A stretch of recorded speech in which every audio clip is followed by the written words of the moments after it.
Existe uma história cuja crueza, desenvolvimento e mistérios mudaram o rumo dos mangás, dos videogames e da fantasia por onde passou.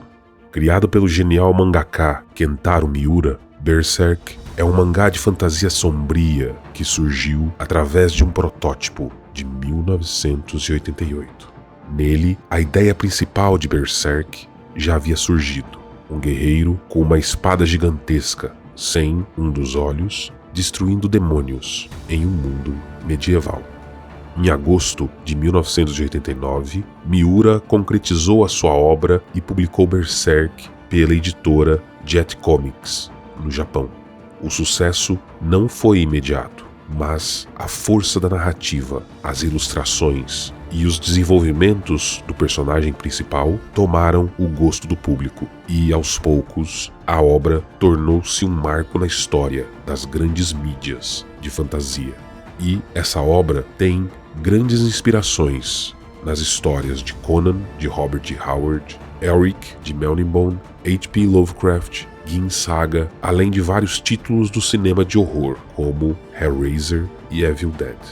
Berserk passou a ser uma obra inspiradora, influenciando os games de Hidetaka Miyazaki, como a saga Dark Souls e Elden Ring, além dos escritores e mangakas Kaguya Kumo, de Goblin Slayer, Tatsuki Fujimoto, de Chainsaw Man, Jean Gabriel Álamo, de A Cidade Sob as Estrelas, e Rubilan Correia Jr., o roteirista deste vídeo. Mas quem acompanha Berserk há certo tempo sabe que a palavra sofrimento está muito presente na vida dos fãs, pois, além dos diversos hiatos na obra durante toda a sua publicação, no dia 6 de maio de 2021, os fãs do mangá foram terrivelmente surpreendidos com a trágica notícia da morte de Kentaro Miura aos 54 anos, vítima de um problema do coração que acabou deixando a sua obra-prima sem um final. Entretanto, assim como Guts não perdeu as esperanças, os aficionados pela obra esperavam que houvesse um desfecho para essa história. E, no dia 7 de junho de 2022, o amigo pessoal de Miura, Koji Mori, a única pessoa que o autor original contou a história de Berserk do início ao fim, revelou através do Twitter que a obra seria concluída através da equipe de auxiliares de Kentaro, baseado nos relatos dele para o seu amigo.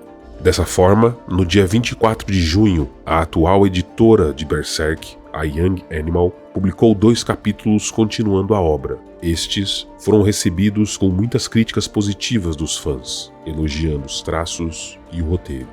Então, para comemorar a volta de uma das maiores histórias de fantasia de todos os tempos, hoje começamos uma série aqui no canal, onde contaremos a história completa em ordem cronológica de Guts, desde o seu nascimento até os eventos atuais no mundo sombrio de Berserk.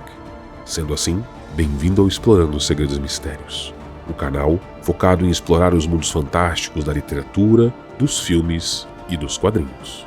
Hoje, iremos explorar a história do personagem Guts, o protagonista da série de mangás Berserk. Roteiro de Rubilan C. Jr., escritor e membro do fórum Conan do Bárbaro e da página Band of the Hawk, Project Berserk. Está preparado? Então deixe seu like e acompanhe o canal para mais vídeos como esse. É um pequeno ato para você, mas muito importante para nós.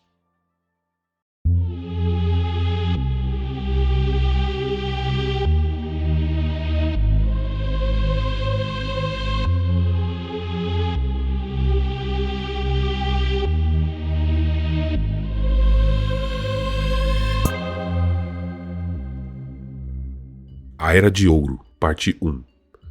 Amaldiçoado! Essa foi a palavra associada a Guts desde o momento de seu nascimento. O personagem nasceu do ventre de uma mulher morta, enforcada, provavelmente acusada de heresia pela Inquisição.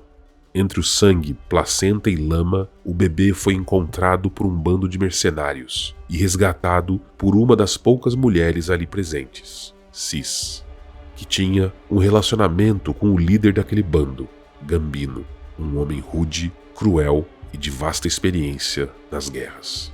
Criado pelo casal, Guts só teve um mínimo de afeto de sua mãe adotiva. Porém, quando o protagonista tinha 3 anos, Sis veio a falecer após contrair a peste. Então, a única pessoa que o amava o deixou. Os anos se passaram e Guts passou a treinar com Gambino para tornar-se um mercenário assim como ele. Mas o garoto insistia em praticar a arte da esgrima com uma espada para adultos, quase do seu tamanho. E, durante as práticas com seu pai adotivo, ele não poupava o jovem garoto, causando-o diversas cicatrizes e ferimentos durante os treinos. Aos 9 anos, Guts participou de sua primeira batalha como mercenário, ficando horrorizado ao tirar a vida pela primeira vez, contando puramente com a sorte, quando um cavaleiro tropeçou e teve o pescoço perfurado por sua espada. Mas o verdadeiro horror surge após aquela batalha, quando Guts, enquanto descansava em sua tenda, recebe uma visita maldita de um dos mercenários, Donovan, um homem que o violenta por toda a noite, afirmando que o jovem fora vendido por Gambino por reles 3 moedas de prata. Guts tinha a intenção de confrontar seu cuidador, mas recua, ficando completamente incrédulo de que aquilo poderia ter sido real.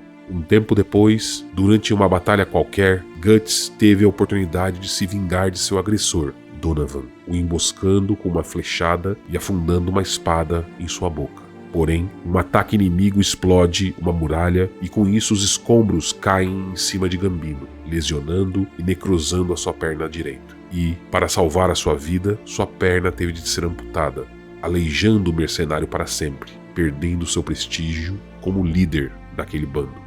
Gambino culpa o jovem mercenário por sua perda, e então, em uma fatídica noite em que Guts descansava em sua tenda, aquele que um dia foi visto como seu pai confirma que o vendeu para Donovan por 3 moedas de prata, e em seguida ele ataca o jovem com uma espada, o que força Guts a matá-lo para se defender, atravessando seu pescoço com uma lâmina afiada.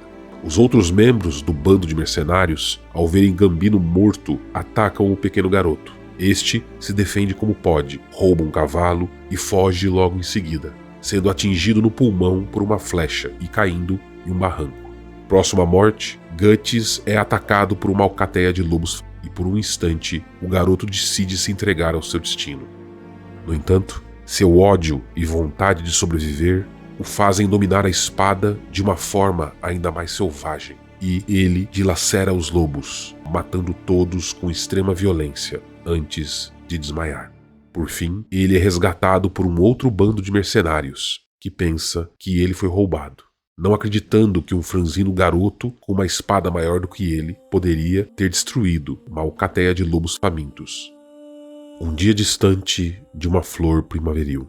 Ao longo dos anos, o jovem Guts participou de várias batalhas, saltando de bando em bando, trabalhando com o soldado mercenário. Porém, não foi em todas as batalhas que ele obteve êxito.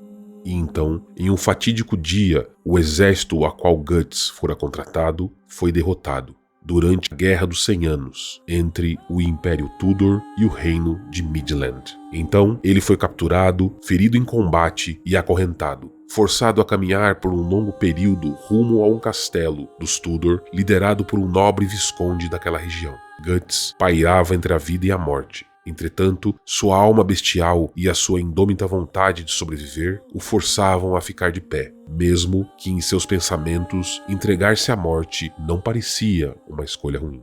Em um determinado momento, o jovem Guts caiu ajoelhado, próximo a um desmaio. Mas, antes de ser punido por uma outra chibatada, o desconhecido mercenário Martino entra na frente de seu algoz e livra o garoto da punição. Mesmo que esteja dominado pela raiva e frustração, Guts aceita ser carregado por Martino, pois as suas pernas já não colaboravam com a caminhada. Demonstrando certa piedade, o mercenário mais experiente diz a Guts que iria libertá-lo utilizando um grampo. Dessa forma, o soltou de suas algemas para que o jovem pudesse fugir. Porém, assim que o garoto fugiu, ele foi novamente capturado pelos soldados que estavam na parte de baixo do barranco. Enquanto isso, Martino quebrava seus dedos e escapava de suas algemas, utilizando Guts então como uma distração. Tempos depois, ele apareceu preso em uma cela úmida, fria e escura. O jovem buscava se agasalhar com as palhas que encontrava no chão. Entretanto, seus ferimentos abertos começavam a incomodar e a inflamar, deixando-o cada vez mais próximo da morte. O Visconde, acompanhado de alguns homens, entra então na cela para ver como o rapaz se encontrava. E, mesmo sendo recebido com total desprezo e agressividade por Guts, o nobre afirma que o está mantendo vivo para que no próximo dia ele lute com seu filho, que partirá para a sua primeira investida em um campo de batalha. Por isso, ele precisa provar do sangue do combate individual antes de conhecer a insanidade da guerra. Em um momento de delírio pela febre, Guts vê um único sinal de vida naquele lugar infernal. Uma pequena flor de pétalas claras que cresce tímida no meio daquele lugar nebuloso. Mas, em sua loucura, ele vê na pequenina flor uma silhueta humana que segurava o caule da planta. A pequena forma se aproxima lentamente de Guts, com certa precaução. Ele já assume que está ficando louco e que aquilo não passa de uma alucinação. E, então, começa a conversar com a criatura, que com seus traços finos e voz doce, apresenta-se como uma elfa, chamada Titi. Com uma magia desconhecida, o pequeno ser cura todos os ferimentos de Guts, e esse passa a acreditar em seus próprios devaneios, e de certa forma, faz amizade com ela. Entretanto, ela afirma tristemente que quando o jovem for curado, ele a abandonará, como todos os outros fizeram, pois ela não pode ficar longe de sua flor, senão esta será sua verdadeira morte. Para o alívio da pequena, Guts afirma que quando estava a caminho do castelo, viu um campo florido, onde ele poderia levar a elfa, para que esta permanecesse viva. Após uma noite de sono, o rapaz percebe que a flor estava totalmente murcha, e ele supõe com tristeza que o ser utilizou-se de seus poderes para curá-lo, mas perdeu a sua vida. Para salvá-la, ele guarda a flor em sua roupa, rezando para que ainda exista tempo de levar o ser ao campo florido. No mesmo instante, os homens do Visconde entram na cela e entregam para Guts sua armadura e uma espada sem fio, para que ele possa lutar com o filho do Visconde e possa perder. Quando o garoto vai ao pátio, pronto para enfrentar seu adversário, ele se depara com um homem monstruoso, acima do peso, porém com músculos de aço. Estava clara a desvantagem de Guts contra seu inimigo, que usava uma armadura de placa completa e uma massa. A luta então se inicia. As investidas do filho disforme do Visconde são poderosas, como o ataque de um urso. Guts só consegue desviar dos ataques e aparar os golpes como pode, sempre sendo jogado para trás em diversos momentos. Ele tenta atacar o joelho do monstro, mas a ponta de sua espada é quebrada, enquanto outros golpes são desferidos com uma completa violência. Ele se recorda das palavras de Gambino. Uma espada não serve só para cortar e espetar. Ela é o instrumento ideal para botar esses nobres de nariz empinado, escondidos dentro de suas armaduras, de cara no chão. Aprenda isso para poder ganhar cada vez mais dinheiro para mim. Guts então muda sua postura, aproveitando a falta do fio da lâmina para segurá-la. Ele então aproxima-se do homem e o derruba no chão para em seguida, numa técnica mortal, cravar a guarda da espada no olho de seu inimigo, fazendo-o de refém. Porém, ele derruba a flor de Titi no chão enlameado. No mesmo instante, a confusão se instala no castelo, que, sem aviso, é invadido por mercenários armados e montados. E, para a surpresa do garoto, o líder deles é o próprio Martino, que achava quase impossível o garoto ter sobrevivido. Não houve tempo para discussão ou vingança, pois ao encontrar a flor, Guts vê que esta fora pisoteada pelos cavalos, matando a planta e destruindo o último fio de vida da pequena elfa. Após sair do castelo e encontrar o campo florido, ele ainda se pergunta se tudo aquilo foi um sonho ou realidade. Então, deixa a flor de Titi no meio das outras, encerrando assim aquele fatídico e insólito dia de primavera. A história de Guts não se encerra por aqui.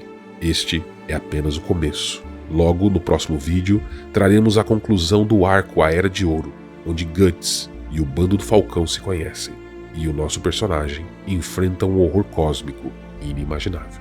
Se você tem vontade de conhecer a ordem cronológica da série, Clique no link abaixo para acompanhar a cronologia de Berserker de acordo com as 2 edições publicadas no Brasil. Obrigado mais uma vez, ficamos por aqui. Até o próximo vídeo, mercenários.